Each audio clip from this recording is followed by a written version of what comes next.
Bonjour à tous, comme promis dans ma précédente vidéo, je vous en fais une courte de quelques minutes pour vous montrer qu'est-ce que vous pouvez espérer en fonction justement de ce que mint votre hub le 10 février 2022. Donc je vous explique, je vous fais un petit tuto de comment bien utiliser ce tableur.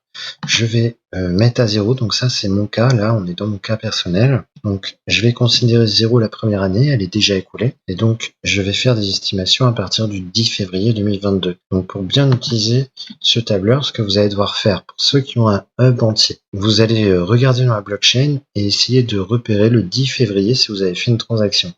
Si vous avez fait une transaction le 10 février, vous allez pouvoir voir combien vous mintez en date le 10 février 2022. Et donc, vous allez récupérer cette valeur et donc vous allez regarder combien elle vaut. Donc si elle vaut 10, vous mettrez pause. Si elle vaut 5 par exemple, donc si vous mintez 5 cryptos le 10 février par transaction, eh bien vous allez mettre pause au moment donné où je vais vous montrer, je vais modifier cette valeur et je vais y mettre 5 à la place.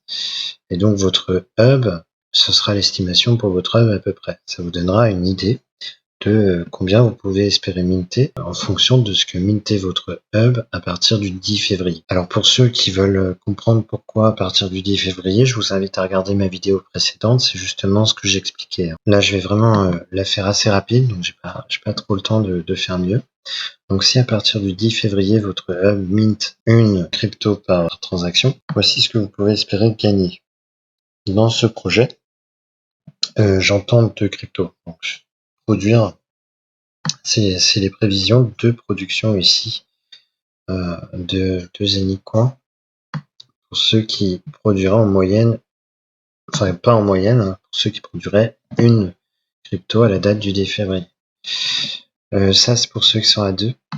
Donc si vous êtes à 2, ça ressemblerait plutôt à ça. Alors je sais que dans l'ensemble c'est le cas. Pour ceux qui achètent des hubs en ce moment depuis environ 2 mois, vous êtes plutôt proche de 2 cryptos par transaction. Donc on ne doit pas être loin de ceci. Si vous êtes à 3 à la date du 10 février, ben voilà ce que vous avez gagné. Hein.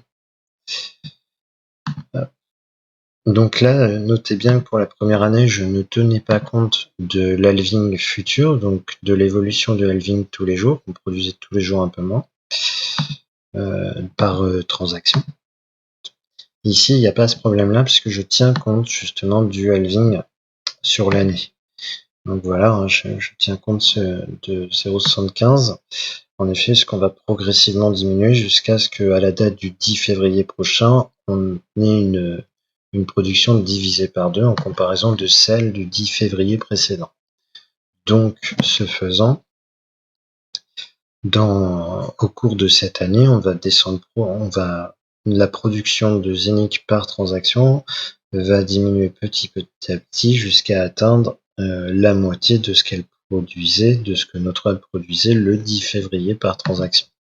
Donc si c'est 3 au 10 février 2022, dans un an, par transaction, vous ne ferez que la moitié de 3 Zenic par transaction, donc 1,5 Zenic.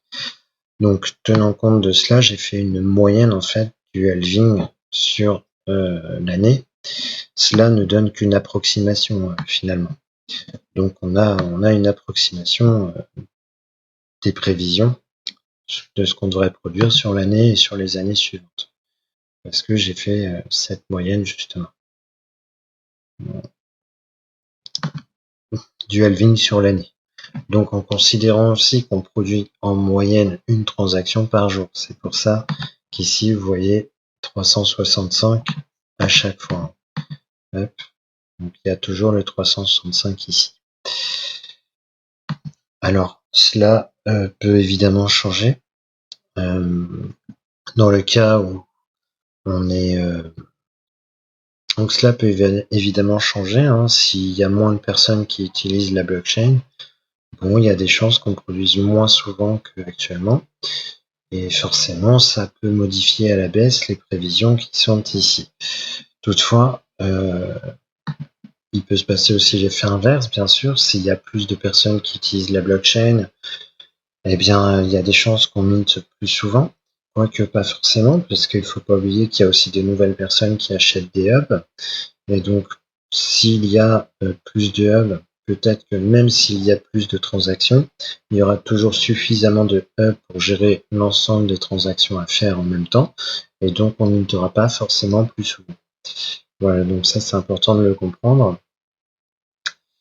Allez, je vais passer sur les valeurs de 3 à 15 peut-être même un peu plus, on va voir. Donc si vous faites 4 cryptos par transaction, voici ce que vous pouvez espérer, à supposer que vous faites environ une transaction par jour en moyenne.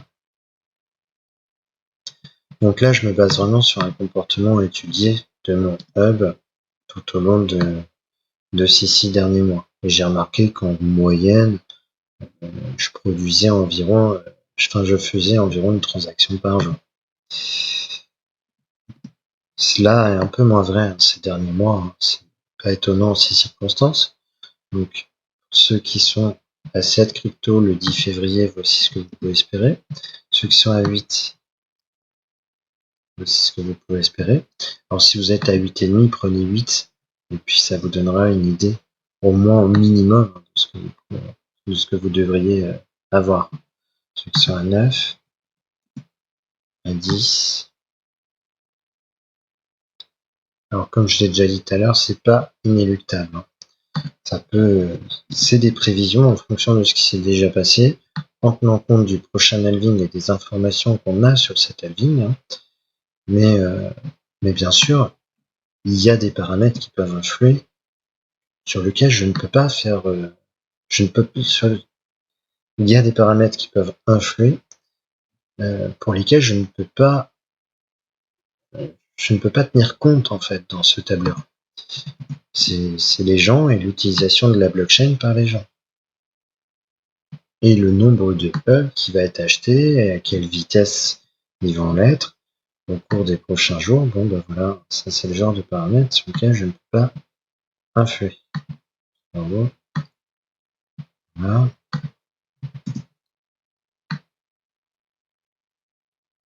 On est à 15, hein. Bon, je vais le faire pour ceux qui auraient un nombre de transactions plus élevé, hein. C'est possible, hein. Ceux qui auront acheté leur hub avant moi, bien avant moi, sont peut-être à plus, hein.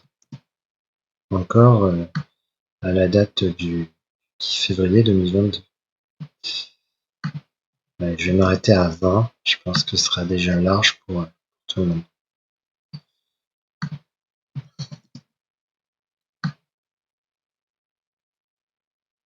Voilà. Bon, je profite de cette vidéo. Donc là, j'ai fait le tour sur ce que je comptais faire dans cette vidéo. Je vais toutefois en profiter pour vous parler des dernières informations que j'ai pu obtenir. Il s'avère qu'apparemment, on ne toucherait plus, comme c'était prévu à la base, toutes les semaines sur les bénéfices de l'échange décentralisé qui va sortir. Ça, c'est terminé. Au prorata, hein, du nombre de Zénith que l'on détenait, c'était ce qui était prévu et finalement, c'est pas ce qui va se passer.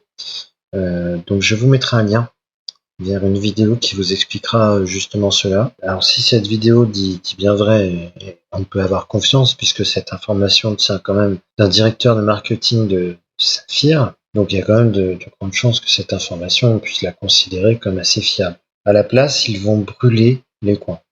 Donc ils vont brûler la crypto pour faire monter le cours bien plus assurément, de façon sûre, beaucoup plus sûre que maintenant, et de façon à faire s'envoler le prix du Zénith bien plus rapidement aussi. Bon bah voilà ce qui va se passer, un petit peu déçu, bien sûr. Si c'est vraiment ça, bon je vois un peu moins l'intérêt d'avoir un hub, même si bien sûr il y en a, mais mon intérêt est un peu amoindri. J'attends de voir un peu où on va, hein. C'est toujours mieux d'avoir la crypto que le token, c'est sûr, mais bon, on verra.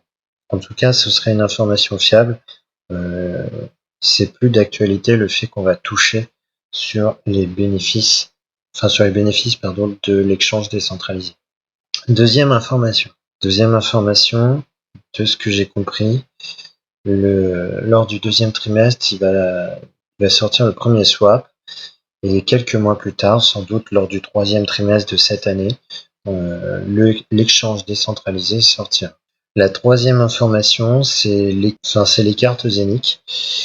Eh bien, elles commenceront à être, elles seront distribuées fin mars à ceux qui la demanderont. Mais attention, cela ne concerne pas tout le monde, ça implique un grade et il faut être minimum Black Saphir pour pouvoir bénéficier de cette carte et elle sera distribuée en Europe fin mars. Bon, alors ça c'est pareil, un peu déçu, mais on m'avait dit à la base qu'on aurait notre carte Zénith et tout, et finalement, en tout cas pour l'instant ça ne concernera pas tout le monde, ça concernera que ceux qui sont minimum Black Saphir. Bon, ça changera peut-être à l'avenir. Maintenant, dans un premier temps, c'est sûr qu'on n'avait pas forcément vraiment besoin.